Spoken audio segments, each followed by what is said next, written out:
नमस्ते दोस्तों, स्वागत है आप सभी का हमारे यूट्यूब चैनल में। आज मैं आप लोगों के साथ शेयर करने वाली हूँ शीतला माता की कहानी। चलिए तो शुरुआत करते हैं। एक समय की बात है, शीतला माता ने सोचा चलिए आज पृथ्वी पर भ्रमण करने चलते हैं। तो शीतला माता ने एक बुढ़िया का भेष धारण किया और पृथ्वी पर आ गई। मुझे धरती पर कौन कौन मानता है, और राजस्थान के डूंगरी गांव में आई।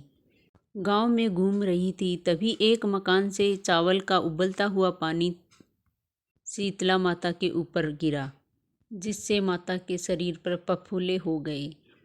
शीतला माता का पूरा शरीर जलने लगा।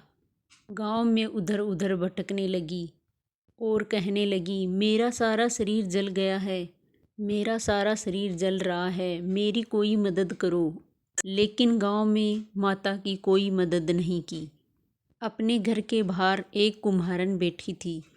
उसने देखा यह बूढ़ी माई बहुत जल गई है, शरीर पर फफोले पड़ गए हैं।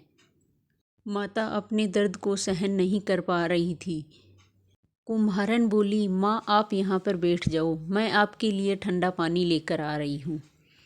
तभी कुम्हारन ने एक करवे से ठंडा ठंडा पानी लाई, बुढ़िया माई पर डाला।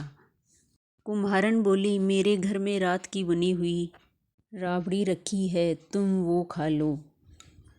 बुढ़िया माई ने राबड़ी और ठंडा दही खाया, तब उसके शरीर को ठंडक मिली। माई ने बोला, बेटा मेरे सिर में जुएं देख दे। तो कुम्हारन जुएं देखने लगी, तो उसके सिर के पीछे भी एक आँख थी। यह देखकर कुम्हारन डरकर भागने लगी।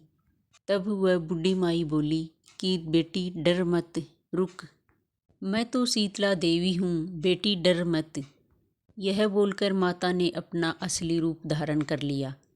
यह देखकर कुम्हारन रोने लगी। माता ने पूछा, तू बेटी क्यों रो रही है? कुम्हारन माता से बोली, माता मेरे घर में चारों ओर दरिद्रता है, मैं आपको कहाँ पर बिठाऊँ? ना तो कोई चौकी है, ना कोई आसन। माता उस कुम्हारन के घर के बाहर गधे पर बैठ गई और एक हाथ में झाड़ू और एक में डलिया लेकर और कुम्हारन की दरिद्रता को झाड़कर डलिये में डालकर फेंक दिया। बेटी मैं तेरी सच्ची भक्ति से प्रसन्न हूँ, तुझे जो भी वर चाहिए वह तू मांग ले। कुम्हारन हाथ जोड़कर बोली, इस गांव में आप स्थिर रहकर रहिए।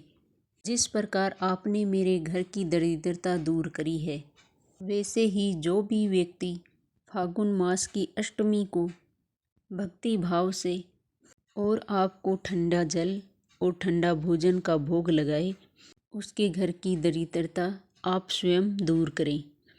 माता ने तथास्तु कहा। बेटी तू इस करवे का जल अपनी झोपड़ी पर छिड़क लेना, कल पूरे गांव में आग लगेगी, लेकिन तेरी झोपड़ी नहीं जलेगी। माता यह कहकर अंतर्ध्यान हो गई। कुम्हारन ने ऐसा ही किया।